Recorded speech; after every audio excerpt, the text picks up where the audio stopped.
Hey everyone, this is Charmaine from Fantastic Crafts. I hope everyone's having a wonderful day. Today we're going to be looking at my Cricut Cuttlebug a little closer. To start off, I just kind of wanted to show you how the Cuttlebug looks. There are different colors available now. I bought it before the colors came out, but I do not mind the green color.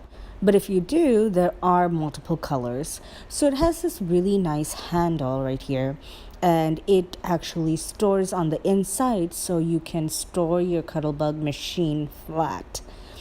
And then when you have to use it, you just turn it around, you rotate it, and then you can use the handle. It also has a suctioning cup on the bottom, so when you open the two flaps up, it suctions to your table. Now, it does come with A plate and two B plates.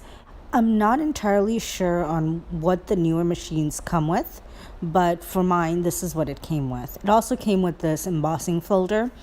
Now, it does not come with a cutting plate, but Cricut has these awesome magnetic cutting plates now, and as you can see, I just bought it to try it out and show you guys how much I like it.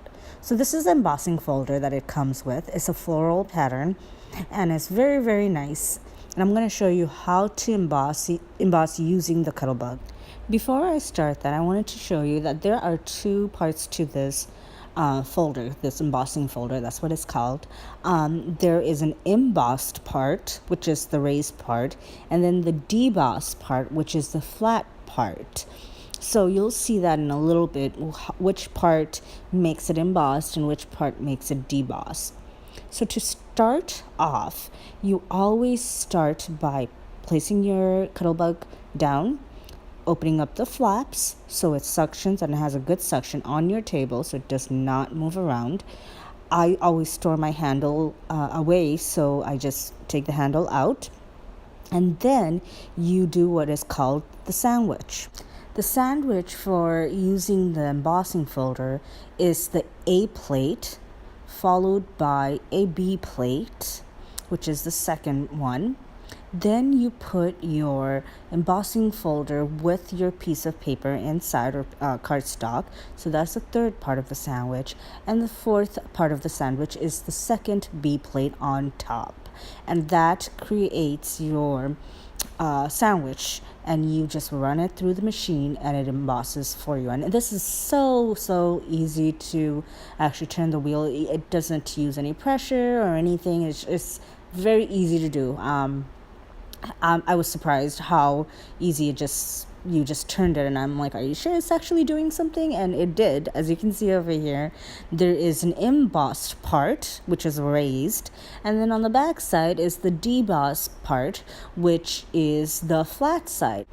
Now, there are a million tips and tricks to using your Cuttlebug, but I wanted to stick to the basics, and I knew that one of the things I often do is only emboss a part of my project.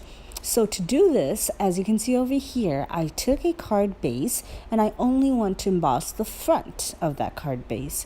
So I just simply put the part that I wanted embossed, and the rest just goes on the outside of the folder. And then again, you do your sandwich, which is A plate, B plate, your material and embossing folder, followed by another B plate. And then you have this gorgeous embossed paper.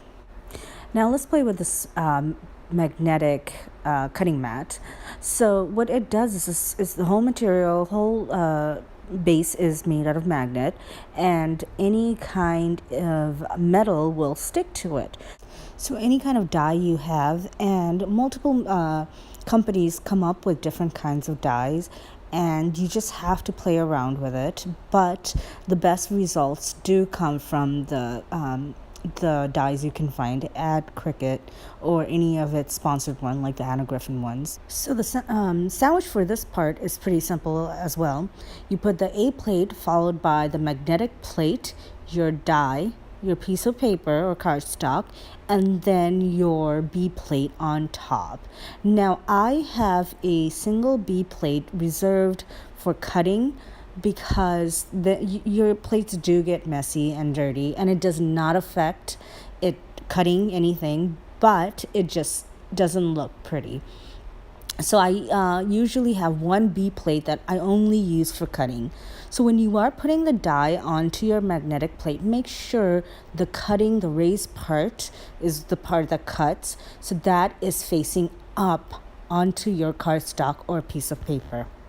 And as you can see, it creates this beautiful embossed cut. Now there are parts to this that are kind of raised. It's just gorgeous. You cannot get this from any die cut machine. So I wanted to go ahead and show you the sandwich again. It was the A plate, B plate, followed by the magnetic plate, your die cut, then your piece of paper or cardstock, and then your B plate again. And like I said, that's the one that I usually use to cut.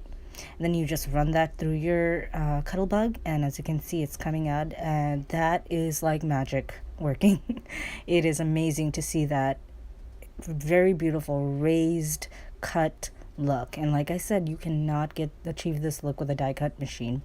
To clean your die, it's pretty simple. You take a pick of any kind. I have the Cuttlebug, but you can use any kind. And you just poke out each little section, and it comes off right away. I kind of sometimes I bang on it too, just on the table. But I don't think it's really necessary. It does a good job with the pick by itself. So you may be wondering, why the Cuttlebug? Why would I need the Cuttlebug if I already have a die cutting machine? Now, the Cuttlebug does embossing, which a Cricut or any kind of die cutting machine does not do. One of the other reasons I absolutely love the Cuttlebug is for words like this. The hello sentiment is so thin, and the die is so thin, it is hard to get this kind of a cut with your die cutting machine. And with the Cuttlebug, it's simple and easy. So for me, it is not one or the other. It is not the Cuttlebug or the die cut machine. They both worked together for me to make your project spectacular. Like as you can see in these examples, I use the Cuttlebug folders to emboss all these cards, and they just come out gorgeous. And you can have these gorgeous cards too, and that is something you can only do with the Cuttlebug. I use the Cuttlebug a lot to enhance my projects or my paper, and then also use my die cut machine to cut out certain images or certain shapes to add to my cards. Thank you so much for watching this video today. I really hope you were able to get at least a few good information from this video. I know there are a ton of Cuttlebug video, and I suggest you go and watch those because they are so informative. I hope everyone has a wonderful day. Bye.